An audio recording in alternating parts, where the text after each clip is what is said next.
के वीडियो में मैं इन्वेस्टिंग और फाइनेंशियल फ्रीडम के बारे में एक ऐसी चीज़ बताने वाला हूँ जो हमें स्कूल में ना कभी सिखाई जाती है और ना ही बहुत लोगों के पेरेंट्स उन्हें सिखाते हैं, क्योंकि उन्हें खुद ये पता नहीं होता है। लेकिन अगर आपको ये चीज़ समझ आ गई जो मैं आपको इस वीडियो में बताने वाला हूँ, तो आपके लिए अमीर बनना और एक कंफर्टेबल लाइफ जीना गारंटीड है। तो सबसे पहले आप लोग मेरे इस सवाल का जवाब देना। इमेजिन करो 3 दोस्त थे, तीनों 20 साल के और अपना करियर स्टार्ट कर रहे, और तीनों को एक अच्छी कंपनी में जॉब मिल जाता है। तो सबसे पहला दोस्त है रॉकी। आपने इसका नाम तो सुना ही होगा। इसने बहुत ही कम उम्र में ये बुक रीड कर ली थी जिसका नाम है the richest man in Babylon, जिसके अंदर ये पे योरसेल्फ फर्स्ट का एक कॉन्सेप्ट है, जिसमें ऑथर ने ये सजेस्ट किया है कि अगर आपको अमीर बनना है तो आपको सबसे पहले अपने आप को पे करना होगा। मतलब जैसे ही आपको सैलरी मिलती है तो अपने शॉपिंग के बिल्स भरने से पहले, यानी दूसरों को पे करने से पहले, आपको उसका एक पोर्शन अपने लिए रखना होगा, अपने फ्यूचर में इन्वेस्ट करने के लिए। तो रॉकी इस बात को बहुत ही सीरियसली फॉलो करना चाहता था और वो हमेशा से यही चाहता था कि वो जल्द से जल्द इस रैट रेस से यानी जॉब से छुटकारा पा ले और जल्दी फाइनेंशियली फ्री हो जाए। तो इसीलिए उसने एक इंडेक्स फंड में SIP सेट कर दिया। अब उसने ये इंडेक्स फंड क्यों चुना, इसको मैं आने वाले वीडियोस में डिस्कस करूंगा। और ये SIP का मतलब होता है सिस्टमैटिक इन्वेस्टमेंट प्लान, जिससे हर महीने उसकी सैलरी से ऑटोमेटिकली 20,000 रुपये इन्वेस्ट हो रहे थे उसके प्लान के मुताबिक। अभी 20,000 रुपीज़ उसकी सैलरी का एक बहुत ही बड़ा पोर्शन था। तो शुरुआत में उसके लिए ये काम थोड़ा मुश्किल रहा, क्योंकि उसकी ऑलमोस्ट पूरी सैलरी वहाँ SIP में जा रही थी। लेकिन उसे बार बार ये पे योरसेल्फ का कॉन्सेप्ट याद आ रहा था और उसे ये भी पता था कि अगर उसको कभी प्रॉब्लम होती है, जैसे अचानक पैसों की ज़रूरत पड़ गई, तो वो इस SIP को कभी भी स्टॉप कर सकता है बिना कोई पेनल्टी के। ये एक EMI की तरह नहीं है जिसमें आपको पैसा भरना ही पड़ता है। तो इसीलिए उसको इस SIP से इतना टेंशन नहीं था। और साथ में उसने अपना जॉब भी पूरे दिल से किया। तो जैसे ही उसकी सैलरी इंक्रीज होने लगी तो वो उन एक्स्ट्रा पैसों को अपने घर के खर्चे के लिए स्पेंड करने लगा। लेकिन उसने कभी अपनी SIP स्टॉप नहीं की और वो ये चीज़ डिसिप्लिन के साथ अपनी पूरी 20s में करता रहा, मतलब 20 साल की उम्र से लेके 29 साल की उम्र तक। तो ये साल का इन्वेस्टमेंट होता है 2,40,000 और 10 साल का होता है 24 लाख का इन्वेस्टमेंट। अब दूसरी तरफ मोंटी अपनी 20s में वो अपनी पूरी सैलरी एंजॉय करता रहा और फाइनली जब वो 30 साल का हुआ और जब उसका पहला बच्चा हुआ, तब जाके उसे फील होता है कि उसे इन्वेस्टमेंट भी करना चाहिए। तो इसीलिए वो 30 साल की उम्र में इन्वेस्टमेंट शुरू करता है। अब क्योंकि उसे पता है कि वो लेट शुरुआत कर रहा है, तो वो रॉकी के मुकाबले डबल से भी ज़्यादा पैसा इन्वेस्ट करता है, और वो भी डबल टाइम के लिए। मतलब साल के 2,40,000 की जगह पे 5 लाख रुपए, और वो भी 50 साल की उम्र तक, यानी 20 साल के लिए, जो होता है टोटल इन्वेस्टमेंट 1 करोड़ रुपए का। अब तीसरा फ्रेंड है सनी, जो अपने 20s में पूरी सैलरी एंजॉय करता था, लेकिन उसे खर्चा करने की इतनी आदत लग गई थी कि वो पैसा बोरो करके खर्चा करने लगा था, यानी लोन लेके, क्रेडिट कार्ड्स पे शॉपिंग करके, जिसकी वजह से वो अपनी 30s में भी इन्वेस्टमेंट शुरू नहीं कर पाया, क्योंकि वो अपने बिल्स भरने में बहुत पीछे था और इसीलिए उसकी कुछ सेविंग्स हो ही नहीं पा रही थी। लेकिन फाइनली उसे ये चीज़ समझ आ गई कि इन्वेस्टिंग तो करना चाहिए और रिटायरमेंट के बारे में सोचना ज़रूरी है, क्योंकि उसे पता है कि वो हमेशा काम नहीं कर सकता। तो इसीलिए वो 40 साल की उम्र में इन्वेस्टमेंट शुरू करता है। और इसीलिए सनी यहाँ पे मोंटी के मुकाबले डबल ही नहीं बल्कि 4 गुना पैसे इन्वेस्ट करने का प्लान करता है आने वाले 10 सालों तक। मतलब 5 लाख की जगह पे 20 लाख रुपए हर साल अपनी पूरी 40s में।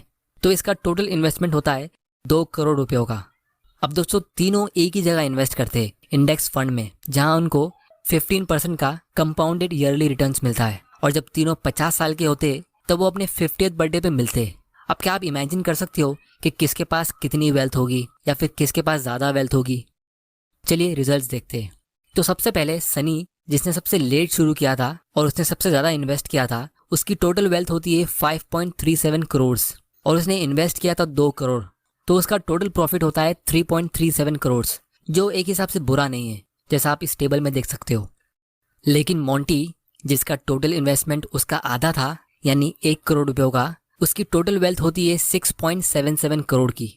लेकिन जिसने सबसे कम इन्वेस्ट किया था, वो भी सबसे कम टाइम के लिए, यानी सिर्फ 0.24 करोड़, वो भी शुरुआत के सिर्फ 10 साल में, तो उसकी वेल्थ कितनी होनी चाहिए?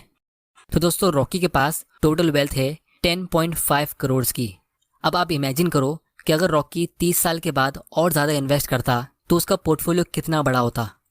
अब क्योंकि रॉकी 30 साल की उम्र में जॉब छोड़ के फ्री हो गया था, तो उसने वो पैसा इंडेक्स फंड से विड्रॉ करके स्टॉक्स में इन्वेस्ट कर दिया, क्योंकि उसकी नॉलेज इंप्रूव हो चुकी थी। जिससे उसको 15% की जगह पे 18% मिल रहा था, जो मेरे हिसाब से डायरेक्ट स्टॉक्स के थ्रू आपको इजीली मिल सकता है। तो इसीलिए उसकी एक्चुअल वेल्थ 10 करोड़ नहीं बल्कि 18 करोड़ की होती है, और उसने ये सारी वेल्थ क्रिएट करी सिर्फ उस छोटे से इन्वेस्टमेंट पे। और इतना ही नहीं, उसको उसके पोर्टफोलियो से 1.5% का डिविडेंड्स मिलता है, जो साल का होता है 27 लैक्स। इसलिए खर्चा आसानी से निकल जाता है। बाकी दोनों को अपनी वेल्थ का एक हिस्सा विड्रॉ करना पड़ता है, जिससे उनकी पोर्टफोलियो की वैल्यू कम होती रहती है। लेकिन रॉकी को उसके इन्वेस्ट किए हुए पैसे को टच भी करने की जरूरत नहीं पड़ती है, जिससे उसका पोर्टफोलियो और ज्यादा स्पीड में ग्रो होता रहता है। तो दोस्तों, इस सिंपल एग्जाम्पल से हमें बहुत सारी चीजें सीखने मिलती है। सबसे पहली तो ये कि लोग हमेशा कहते हैं it's never too late to start, या फिर यू ओनली लिव वंस, तो जैसा मन करता है वैसा रहो। अब दोस्तों, ये बात बिल्कुल सच है, लेकिन दूसरा सच ये भी है जिसको लोग हमेशा इग्नोर करते हैं कि do you want to work until you die? क्या आप हमेशा काम करते रहना चाहते हो? क्योंकि इनकम तो टेम्पररी होती है, जब तक आप यंग होते हो तब तक, लेकिन आपके खर्चे हमेशा रहेंगे। अब दोस्तों, मैं ये नहीं बोल रहा हूँ कि हमें कुछ भी खर्चे नहीं करने चाहिए, लेकिन इस वीडियो के जरिए मैं ये बताना चाह रहा हूँ कि आपका 20s का टाइम बहुत ज्यादा इंपॉर्टेंट होता है, क्योंकि इन्वेस्टिंग में सबसे इंपॉर्टेंट चीज होती है कंपाउंडिंग, और कंपाउंडिंग में सबसे इंपॉर्टेंट चीज होती है टाइम। इसीलिए जितना जल्दी आप स्टार्ट करोगे आपके लिए उतना अच्छा होगा, क्योंकि जिस तरह पैसों की वैल्यू होती है उसी तरह टाइम की भी वैल्यू होती है, जिसको फाइनेंस में हम कहते हैं टाइम वैल्यू ऑफ मनी, जिसको हम आने वाले वीडियोस में एकदम डिटेल में डिस्कस करेंगे। तो इसीलिए अगर आप अपने 20s में हो और किसी ऐसे आदमी को देखते हो जो 50 साल का है और उसके पास ज्यादा पैसा है, तो इसका मतलब ये नहीं कि वो आपसे ज्यादा अमीर है। ये एक गलत कंपैरिजन है, क्योंकि आप अपनी लाइफ के फर्स्ट चैप्टर को किसी और की लाइफ के 10th चैप्टर से कंपेयर नहीं कर सकते। आपको अभी भी और बहुत सारे पेजेस पलटना बाकी है, और जब तक आप अपनी लाइफ के 10th चैप्टर तक पहुंचोगे तो हो सकता है आप उससे ज़्यादा आगे निकल जाओ।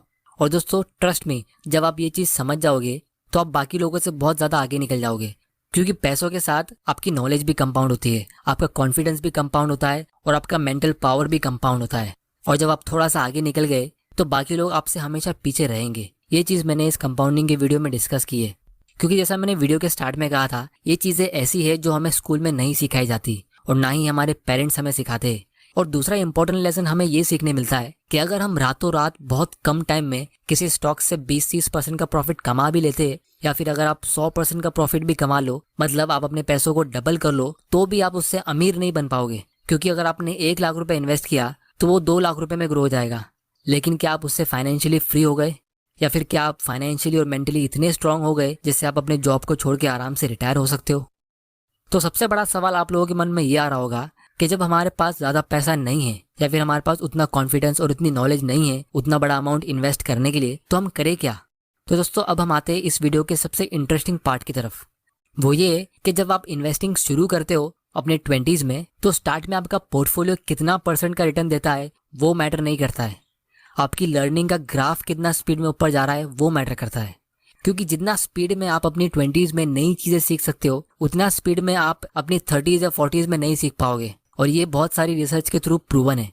तो दोस्तों, वीडियो को एंड करने से पहले आप लोगों को मैं एक टाइमलेस एडवाइस देना चाहता हूँ। वो ये कि फ्यूचर में आपकी लाइफ में एक ऐसा स्टेज आएगा जब आप देखोगे कि आपका पोर्टफोलियो एक दिन में जितने रुपए से फ्लक्चुएट होता है उतना आप एक टाइम पे पूरे साल में सेव करके इन्वेस्ट करते थे। ये कंपाउंडिंग का एक ऐसा जादू है जो बिल्कुल नेचुरल है, और ये हमेशा ऐसे ही काम करेगा, जो मैक्सिमम लोग को समझ नहीं आता है। तो इसीलिए कि फाइनेंशियली इंडिपेंडेंट होने से पहले आपको मेंटली इंडिपेंडेंट होना पड़ेगा, क्योंकि जिन लोगों के पास ज्यादा पैसा नहीं होता है उनको पॉवर्टी का डर होता है कि फ्यूचर में पैसे कहाँ से आएंगे, और जिनके पास ज्यादा पैसा होता है तो उनको पैसा खत्म होने का डर होता है